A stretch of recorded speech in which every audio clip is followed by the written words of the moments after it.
Bom dia, meus amigos, estamos aqui para mais um vídeo e já no final, nos últimos momentos do ano de 2019, estamos aqui para falar a respeito de uma polêmica que está rolando aí nas mídias sociais, uma polêmica que está deixando muita gente confusa devido a esse pacote de leis anticrimes que foi aprovado recentemente. O tema que eu quero trazer nesse vídeo, conversar aqui com vocês, é a respeito do juiz das garantias, que veio na lei que alterou o Código Penal e o Código de Processo Penal, no artigo 3º, letra B, C, D e E. Bem, o que ocorre? Existem mitos e verdades a respeito desse tópico novo, que está trazendo muitas dúvidas. É até normal que traga as dúvidas, porque é algo novo, é algo diferenciado. Mas o que é novo, o que é diferenciado, é essa situação da terminologia juiz de garantias. Mas nós não podemos esquecer que todo magistrado, ele tem a incumbência de manter as garantias constitucionais. Então, olhando por esse prisma, nós não temos novidades neste aspecto. Mas o que é esse juiz de garantias que traz essa nova lei? O que ocorre é o seguinte: nós temos duas fases. Primeiro, a fase inquisitiva, que é o nosso inquérito policial, ou para a vida castrense, o inquérito policial militar. E depois que acaba este inquérito, depois que este procedimento, notem, procedimento, não é um processo, né? Porque nós não temos aí a figura da ampla defesa, do contraditório, do juiz natural, nós não temos as garantias básicas que nós deveríamos ter num processo penal, as garantias que se tem, que a Constituição garante para aquelas pessoas que estão respondendo um processo penal. É a fase inquisitiva, é a fase pré-processual, né? A fase de inquérito, é a fase de investigação para verificar se determinado indivíduo cometeu um crime e se aquela atitude daquele indivíduo ela é crime. De repente nem seja, de repente não é aquela pessoa que estava sendo acusada, é o autor do delito, pode ser outro e assim sucessivamente. Mas nós não podemos esquecer que mesmo na fase pré-processual, nós temos a situação de certas garantias que a Constituição estabelece, como por exemplo, a privacidade, o anonimato. Nós temos, por exemplo, os dados bancários que têm que ser protegidos, o sigilo telefônico, a liberdade. Então, uma autoridade policial, seja a autoridade de polícia judiciária militar, seja o delegado de polícia, quando ele necessita na fase de inquérito de correr atrás dessas informações através de instrumentos que vão lesar, né, essas garantias individuais do indivíduo, ele é obrigado a pedir para um juiz, justamente porque é a autoridade judiciária que vai garantir a segurança dessa fase investigativa. Aí muitos me perguntam, mas isso é agora, a partir do final de 2019? Não, senhores. Isso já acontece desde 1988 com a Constituição Federal. Quando veio a Constituição garantista, quando veio a Constituição que defende os direitos do cidadão. O que ocorre? A grande diferença é que antes era apenas um juiz que era responsável por garantir esses direitos na fase de inquisição, na fase lá do inquérito. Por exemplo, era o juiz que concedia a prisão preventiva, era o juiz que autorizava uma escuta telefônica, era o juiz que autorizava, por exemplo, uma busca e apreensão na residência da pessoa que está sendo acusada. Então, este mesmo juiz era quem estaria na fase processual também. Ele que iria instruir o processo penal e no final dessa instrução ele iria sentenciar. Exemplos. Nós temos aí a situação mais, as pessoas mais debatem, a respeito do Sérgio Moro, hoje ministro de Estado. O que ocorre? Foi ele que autorizou busca e apreensão, foi ele que autorizou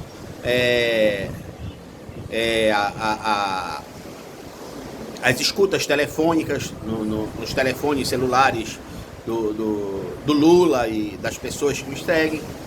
E depois, no final, quando começou a fase de processo, ele mesmo sentenciou.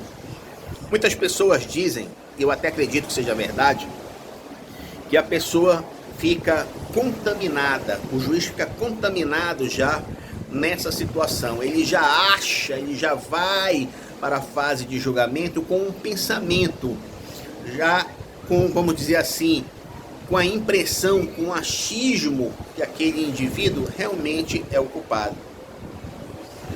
Com essa nova lei, a situação vai mudar. Vai ter um juiz para garantir na fase de inquérito essas garantias individuais e no final vai trocar de juiz. Quando realmente iniciar o processo penal, troca-se o magistrado, será outro. Aquela pessoa que vai julgar dali para frente vai ser uma pessoa que não vai estar mais contaminada com as provas. Ela vai começar do zero, sem nenhum pré-julgamento. E isso traz uma certeza, uma garantia de um julgamento muito mais justo, né? Sem dúvida alguma. Existem muitos mitos que estão falando a respeito disso. E a gente vai tentar aqui rapidamente acabar com esse mito todo. Primeiro, o processo vai ficar mais longo. Mito, não vai ficar mais longo. Por quê? Né? O tempo processual não mudou. O tempo do inquérito policial, a parte anterior ao inquérito, a parte anterior ao processo, também não mudou. Né? A fase de executar o inquérito policial vai continuar sendo a mesma. A fase processual, os recursos serão os mesmos. Isto não houve alteração. Outra coisa que se diz muito em relação ao... Outra situação que muito se fala a respeito dos custos. Não vai aumentar custos. Vai ter que contratar mais juízes. Não vejo essa necessidade. Hoje nós temos, por exemplo, o processo judicial eletrônico. Então, por exemplo, em uma determinada comarca só tem um juiz. Obviamente esse juiz ele vai ser usado na fase pré-processual, na fase investigativa, como ele já atuava antigamente, antes dessa lei, na fase pré-investigativa também. Aí depois da conclusão, vai ser necessário o quê? Um novo juiz para poder iniciar a fase processual. Mas vão me dizer, mas naquele juiz aquela comarca só tem um juiz, onde é que eu encontro outro juiz? Meu amigo, o processo é eletrônico, internet, computador. Pode ser que o juiz esteja na comarca vizinha e não precisa estar fisicamente presente naquela sessão. É óbvio que vai ser uma novidade. É óbvio que vai precisar de ajustes do Poder Judiciário. Mas eu acredito que é um avanço. Eu acredito que vai ser uma vantagem. Nós vamos ter julgamentos mais justos, né? E muitos me perguntam, mas vai ser dos casos que já existem ou dos casos que virão? Ou serão anulados os processos já existentes, como, por exemplo, vão anular todos os processos da Lava Jato e tornar tudo do zero? Não, gente, isso é mito.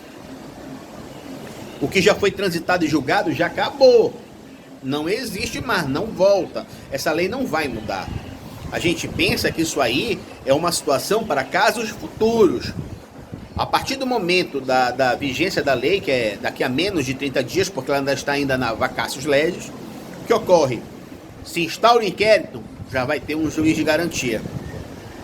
Acabou o inquérito, há uma situação realmente de crime, encaminha para o Ministério Público. O Ministério Público oferece a denúncia. Um outro juiz, diferente daqueles que atuou na fase de inquérito, recebe agora esse procedimento, porque ainda é um inquérito, acompanhado, acostado pela denúncia, e verifica se realmente há subsídios para se iniciar a ação penal. Se ele achar que sim, ele vai citar o réu e se inicia o processo. Recursos não mudaram, como eu já disse. Então, os prazos não vão ser mais longos, não vai haver mais demora para a conclusão desses processos. Eu não vejo, sinceramente, nada contra isso, né? Eu acho que vai ser uma grande vantagem. É, pelo menos a minha opinião. É uma opinião jurídica. É uma opinião de ciência. Eu não estou colocando aqui fatos políticos, eu não estou colocando aqui fatos pessoais e alguma coisa fora desse contexto científico. Óbvio que é uma situação que veio do chefe do executivo. Ele tem rivais políticos que vão bater de frente. Mas isso faz parte da democracia. Se não fosse isso, nós estaríamos num regime ditatorial. Mas eu acredito que vai ser bom, teremos mais justiça, mas teremos que passar, sem dúvida nenhuma, por uma fase de adaptação. Como tudo na vida, quando começa, tem que ter uma adaptação. Ok?